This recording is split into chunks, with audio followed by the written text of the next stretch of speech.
Hello Narendra Modi ওরফে ভোটচোর। আরে vote চুরি করে আমার কাছ থেকে তুমি পদবি নিছো, এইটা নিয়ে আর কতদিন পদবিতে থাকবে শুভেন্দু অধিকারী? জনগণ একদিন তাকে পদ ছাড়া করে দেবে। দিদি, আরে ও দিদি, আরে বেশি রাগান্বিত হইও না দিদি। আরে আমার কেলমাতে তুমি হেরে গেছো বুঝছো। একদিনে 90 লাখ ভোট ডিলিট করে দেওয়াতে তোমার একে সুদলিং পং হয়ে গেছে।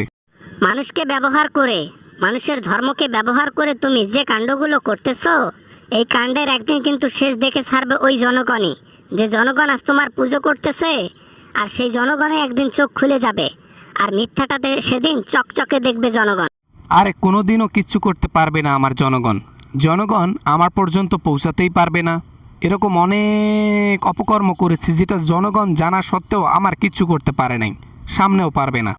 জনগণ যে কি করতে পারে তার জলজ্বলন্ত প্রমাণ হচ্ছে তোমার সঙ্গেই আছে শেখ হাসিনা ম্যাডাম। উনি তো বাংলাদেশে থাকতে পারেন নাই, আপনার কাছে আছেন, ওনার কাছে শুনিয়েন জনগণের প্যারা কেমন হয়। ও তো মাথায় দুর্বল, ও তো বুদ্ধি তেমন কাজে লাগাইতে পারে নাই। আমার মতো মোদি হলে বাংলাদেশে যেমনে হোক ক্ষমতা টিকিয়ে রাখতাম। আর আমি জানি ভালো করে জনগণকে কিভাবে ট্যাকেল করতে হয়। জনগণকে ট্যাকেল করার সুবিধা তুমি তো একটাই ব্যবহার করো, সেটা হচ্ছে ধর্ম।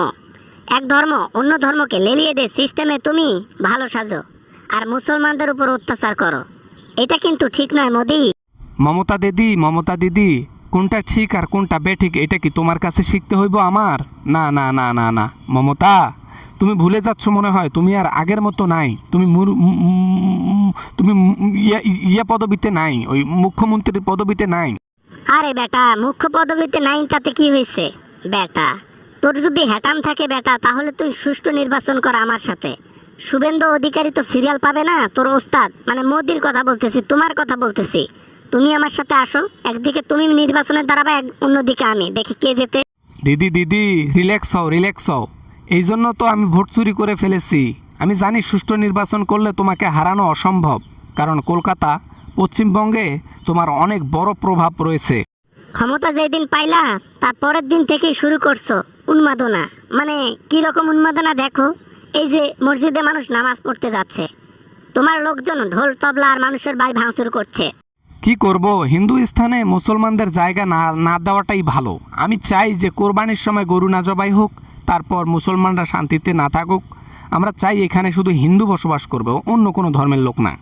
ওদিকে থালাপাতি বিজয় নির্বাচিত হয়েছে, ওখানে গিয়ে তো একটা চুলও ছিঁড়তে পারো নাই। ছিঁড়তে পারবা কেমনে? ওখানে চুরি করে তো তাল পাবা না। ওখানে কোটি কোটি মানুষের মন জয় করেছে তিনি, বুঝছো? বাবা না, মানে থালাপাতি বিজয়ের কথা এখানে কোথা থেকে আসলো? ওকেও আমি সিস্টেমে বশ করে সিস্টেমে আমার আয়ত্তায় এনে আমার লোক বানিয়ে ফেলবো। এটা কোনো ব্যাপার হলো? চুটকি দিয়ে সব কিছু ঠিক করে ফেলবো। থালাপাতি বিজয় যে শুরু করছে, এই কাজ যদি খালি 5 বছর এইভাবে চলমান করতে পারে, তাহলে পরবর্তীতে যদি সরকারি নির্বাচন মানে তোমার সাথে কম্পেয়ারিং এ নামে মাঠে, নিশ্চিত থালাপাতি বিজয় সরকার। বাবা না, মানে আর কি, এই জন্য তো তাকে ট্যাকেল করতে হবে। তাকে যেমনে হোক তেমনে হোক বিজেপির মধ্যে আনতে হবে। ও থাকবে ওর পার্টি নিয়ে, কিন্তু বিজেপির প্রতি একটু টান থাকবে। সেই সিস্টেমটাই করতেছি। ওই সিস্টেমটা করতে যাইও না নরেন্দ্র মোদি, তাহলে তোমাকে ওই যে সিনেমার মধ্যে যেভাবে থালাপাতি বিজয় নেতাকে পেটাইতো, সিনেমার মধ্যে অ্যাকশন দেখাইতো, ওইটা বাস্তবায়ন করবে আপনাকে দিয়ে, বুঝছেন?